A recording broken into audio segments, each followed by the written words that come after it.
During 6 seasons on Saturday Night Live, Molly Shannon was known for her side-splittingly original characters, like Mary Catherine Gallagher, the awkward schoolgirl with dreams of stardom. Today, Molly's diverse roles on camera have solidified not only her comedic legacy, but also her dramatic repertoire. Molly can be seen in Wet Hot American Summer on Netflix and Divorce on HBO. She also stars as the terminally ill yet spunky Joanne in Other People, which screened at SCAD Savannah Film Festival. So Molly, thank you for conducting the master class today. You had a packed house and everyone was hanging on your every word. So you're here to talk about Other People. Chris Kelly wrote it and directed it, and this was his first feature film. He, in real life, lost his mom to cancer, and he was like, you know, they always say writers should write what they know. So he wrote about that and about how the family dealt with it, and he asked me to play the part of his mom, and Bradley Whitford plays my husband, and this amazing actor Jesse Plemons from Breaking Bad plays my son. Well, the role of Joanne is quite a departure, but yet at moments it's very funny. Of course, death is very sad, and a family dealing with it is sad. So there's funny moments, there's angry moments. There was all different kinds of feelings. Cremation. Oh, no, thank you. Well, it's not like they light you, you know, I mean, No, I don't want to be lit on fire. I don't like that.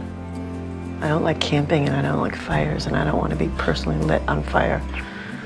No, I want to be frozen. Do they have that as an option? Frozen? Can I be frozen? You want to be Check frozen? the frozen option. I want to be frozen and then propped up on our couch in our living room, and I can watch you to make sure you don't cheat on me when I'm gone. You're going to make sure. I think it's funny, but you. that's what I'm going to do. He really just wanted a comic performer to give it that edge and to show his mother's strength and her wit and spunkiness. And you know, it helped to have a comedian. So I was kind of made my way first as a comedian, but I'm glad I'm getting dramatic work too. Mm-hmm. I really... Do you feel that that is a more natural transition if you're a dramatic actor and then you're asked to play comedy? It was really what came naturally to me. So I think it worked great the way it happened. Do you remember even getting your first laugh?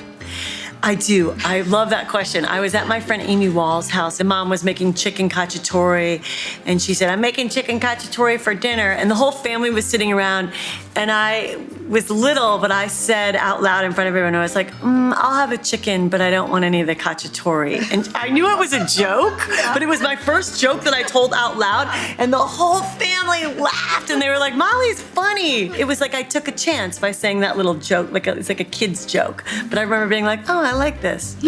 Yeah. But studying, you mostly studied more serious roles. Well, I did musical theater when I was little, singing and dancing because I wanted to be like Judy Garland, you know?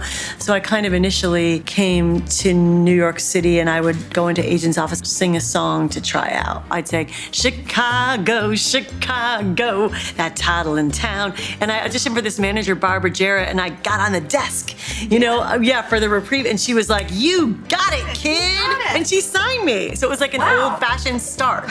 Yeah. Would you like to talk about some of your upcoming projects? I'm about to start Wet Hot American Summer, the second season for Netflix. And Divorce on HBO with Sarah Jessica Parker. Sarah Jessica Parker is a doll. I'm really enjoying working with her, and she's a great role model. So how do your characters interact? My character plays her character's best friend, but my character, she likes to drink a little too much. She's kind of wild. Hey, Dallas, I saw your ex's new lady at the CVS yesterday. Good news for you is she is really packed on the pounds. Boy, he was missold those goods. She's 5 months pregnant. I forgot. And so she kind of looks at my marriage thinking, I don't ever want to wind up like her. I think we can all agree that Diane has never looked her age.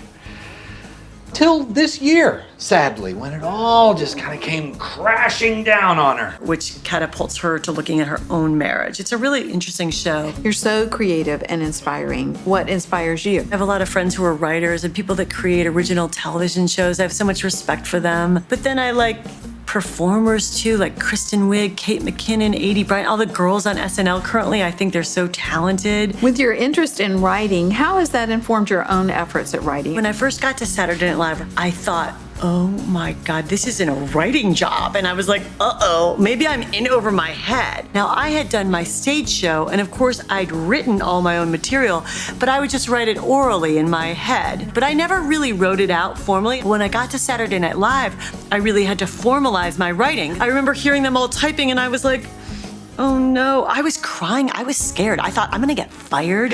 I have this character I did in my show, and I remember I showed a couple people. I literally went and showed them a picture of the character. I'd like to get this character on the show. This was Mary Catherine. Mary Catherine. I said, I do this character in my show, and it gets a lot of laughs. So I worked with a great guy who had the skill of actually writing it, so he would buoy it with jokes, but then I could tell him everything I did, and he typed it up, and then I was like, I'm a writer. He and I were the ones that wrote it, and then I continued to do that, talk it out. Whatever way you can get that on the page, doesn't matter. If you can tell a story, you can write. If you can talk, you can write.